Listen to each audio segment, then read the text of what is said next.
nos imaginar morando sozinhos, individualmente, sem ter necessidade de compartilhamento de uma certa intimidade ou daquilo que a gente entende, que nós entendamos talvez como liberdade dentro da nossa moradia, sem ter que compartilhar com quem quer que seja. Se nós não nos demorarmos muito nessa imaginação, mas pensarmos em algumas coisas que nós gostamos de fazer quando estamos a sós, neste local onde moramos, hipoteticamente, no nosso exemplo, nós podemos agora, brevemente, trazer para este mesmo local, de preferência que seja um local pequeno, né? Não vale a Ilha de Caras, essas coisas assim, não vale a nossa imaginação. E nesse local pequeno, quando nós trazemos outra pessoa ou outras pessoas para morar conosco, e essas pessoas morando conosco passam a compor a nossa sociedade do lar, nós facilmente, sem precisar de muita escolaridade para isso, percebemos com um pouco de pensamento, de reflexão, de que nós não faremos todas as coisas que nós pensamos em fazer quando estávamos a sós. É claro, tem algumas pessoas, né, terrivelmente, que moram com as outras, que jogam meia pelo meio da casa, mas não são essas pessoas, não estão no nosso exemplo. Essas pessoas que deixam a toalha molhada na cozinha, essas coisas não tem no nosso exemplo. Mas se nós pensarmos no abrangente da convivência, nós perceberemos que muitas das coisas que passam talvez no nosso desejo, no nosso mundo íntimo, ou que nós sabemos que faríamos se estivéssemos a sós, quando isso deixa de ser feito, sem que necessariamente alguém estabeleça uma lei dentro da nossa casa para que aquilo não ocorra, nós podemos, em algum nível, um nível bem simples de reflexão, nós podemos dizer que isso é ética. Se nós estudarmos o porquê desse comportamento, não vai nos servir, pelo menos agora. Podemos deixar guardado isso, né? Porque são valores morais, valores talvez da educação, N fatores que muita gente poderia aqui comentar. Mas quando nós dizemos que essa vivência dentro de um lar, dentro de um núcleo, de uma casa, de uma estrutura material, albergando algumas pessoas, que isso, em relação à convivência, diz respeito à ética, nós podemos estender essa reflexão para a vivência ética, por exemplo, dos carros estacionados ali fora. Como se aquele pátio imenso ali fosse uma espécie de estacionamento utilizado oportunamente, algumas vezes durante a semana, pelas pessoas que frequentam o Centro Espírita Círculo da Luz. E aquele espaço de convivência, o estacionamento, que será dentro em breve, em alguns minutos, despovoado, né? Ficam ali algumas folhas secas pelo chão, mas se todos sairmos daqui, e não estou nem usando o exemplo da escada, e resolvermos ligar os automóveis simultaneamente, todos juntos, e tentarmos arrancar o automóvel, ou seja, dar partida e seguir o nosso rumo todos juntos, também não seria muito difícil, ou não precisaríamos de nenhum curso superior para perceber que não tem como sair todas as pessoas juntas. E este ordenamento que não tem nenhuma placa ali, mas que está de algum modo compreendido no Código de Trânsito Brasileiro, que já tem seus 20 anos aí estabelecido, se nós percebermos esse espaço desse novo exemplo colocado, essa ideia que está junto do Código de Trânsito Brasileiro e também daquilo que nós, de algum modo, respeitamos ou fazemos respeitar em relação à convivência com os demais, isso pode entrar no nosso pacote de reflexão como sendo ética. Mas, quando nós dizemos aqui ética, nós estamos falando, sobretudo, de uma ética materialista mesmo. Não precisamos ainda nem entrar na obra O Livro dos Espíritos. Essa perspectiva ética de convivência, estabelecida sobretudo a partir da modernidade, por volta do século XVIII, com Immanuel Kant, o filósofo alemão que morreu em 1804, no mesmo ano que nasceu Allan Kardec. Se nós estudarmos a obra desse pensador, perceberemos que muito daquilo que nós entendemos como o correto de convivermos juntos, sociedade requer vivência ética, nós perceberemos que isso diz respeito a tomar decisões. Nós fazemos escolhas para a nossa convivência.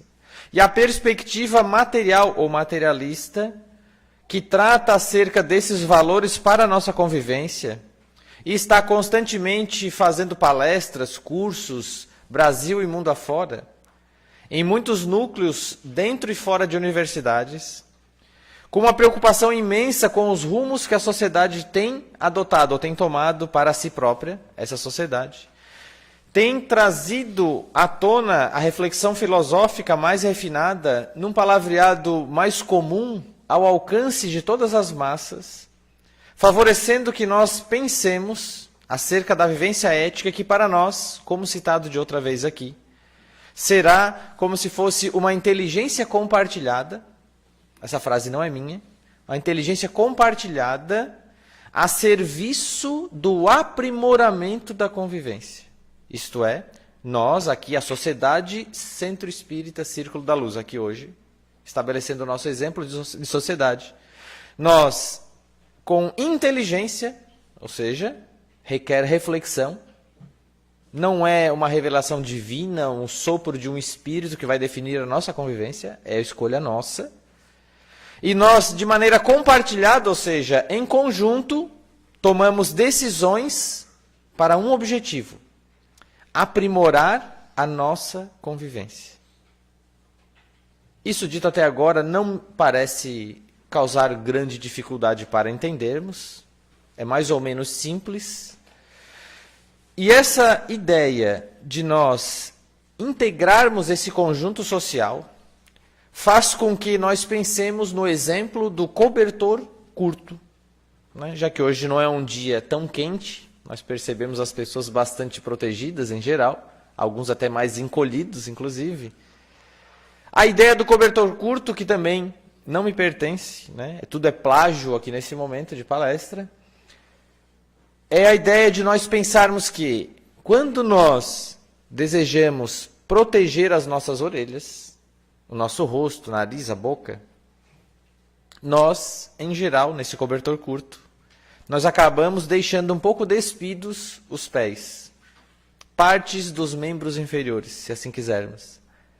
Mas se nós resolvermos agasalharmos esses membros inferiores, os pés, parte das pernas, nós provavelmente, com esse mesmo cobertor curto, não poderemos agasalhar essa parte da nossa face, das nossas orelhas, nariz, boca e etc. E o que isso significa? Significa que, do ponto de vista ético, a nossa vivência social, quando escolhida a melhor convivência para o grupo como um todo, ele faz com que os apetites das pessoas não sejam todos atendidos. Por exemplo, se todos nós tivermos o desejo de cruzar certos ambientes das estradas, usando o exemplo do trânsito, e nós percebemos que alguns desses cruzamentos entre ruas, perpendiculares sobretudo, nós temos os faróis ou semáforos vermelhos, 3, e 1 verde. Não estou nem usando do pedestre. Nós, em conjunto, escolhemos respeitar que aquelas pessoas que recebem a luz verde avancem e sigam curso. E os outros 3 grupos, nas 3 vias, ou os 3 sentidos diferentes ali, que estão no vermelho, eles precisam esperar. Em grande parte das vezes, esses cruzamentos com os semáforos não têm câmeras, em grande parte não tem policiamento, em grande parte não tem radares naquele momento. O que permitiria que a maioria, ou todos, se quiséssemos, avançassem o sinal vermelho. O tempo todo. Nós poderíamos passar por cima dos pedestres, nós poderíamos deixar de respeitar todas as coisas. E, obviamente, estendendo isso para cada coisa da nossa convivência, Isso aproximaria o nosso grupo social de vivermos no caos. No entanto, quando nós vemos alguém avançando o sinal vermelho, não é difícil que outras pessoas buzinem, falem palavras amorosas para aquela pessoa, né? Apontando o comportamento. Por quê? Porque nós temos um certo senso de dever que nos orienta a seguirmos aquilo que está previamente estabelecido. Mas, como isso não é uma cartilha de pode e não pode, a cada dia a sociedade apresenta um novo problema.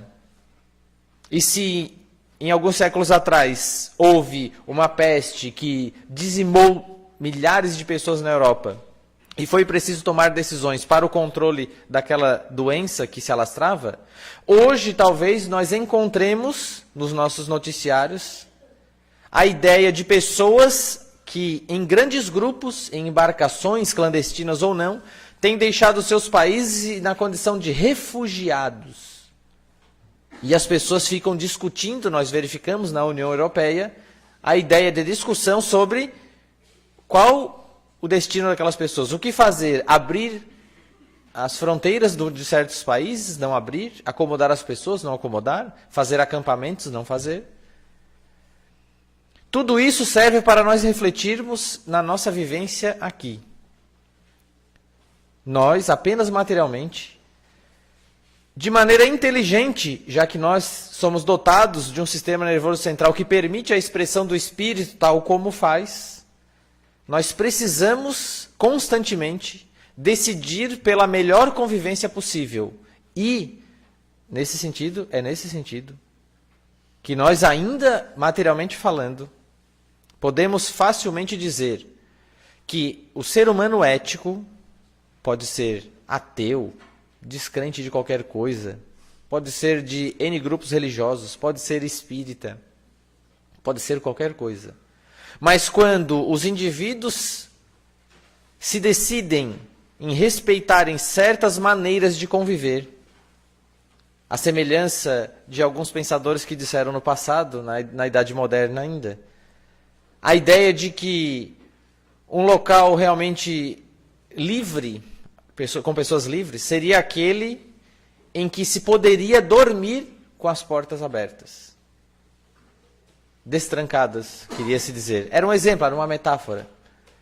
Mas na medida em que nós aqui no Brasil, e aí chamando agora um pouco a responsabilidade para nós desse ponto de vista ético, antes de entrarmos na proposta da reencarnação.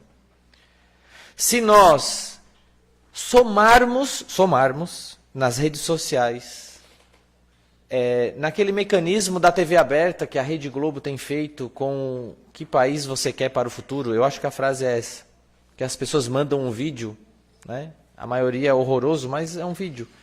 E essas pessoas trazem a proposta de falar coisas muitas vezes pontuais, às vezes coisas mais gerais, mas em grande medida, a maior parte, argumentos mais ou menos gastos e que grande parte daquelas pessoas, com todo respeito a cada uma, não tem a menor noção do que estão falando.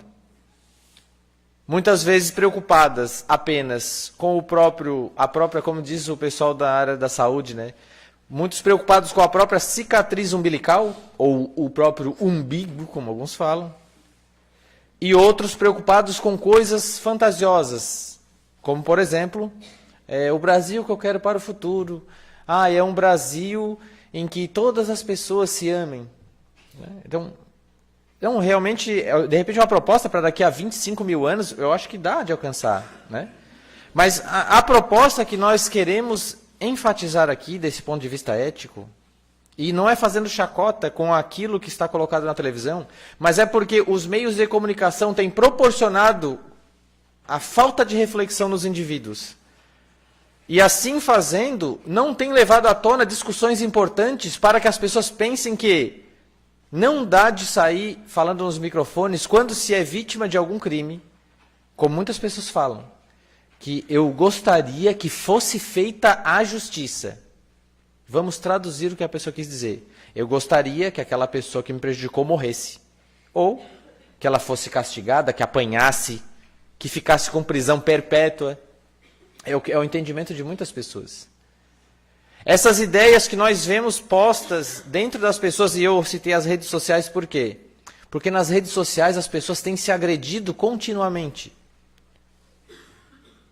O nível de intolerância, o nível de perturbação de agressividade das pessoas, as propostas de justiçamento, isto é, das pessoas que têm feito linchamentos, o exemplo daquela pessoa que teve parte da sua cabeça tatuada, porque ele era um bandido, um ladrão, alguma coisa assim.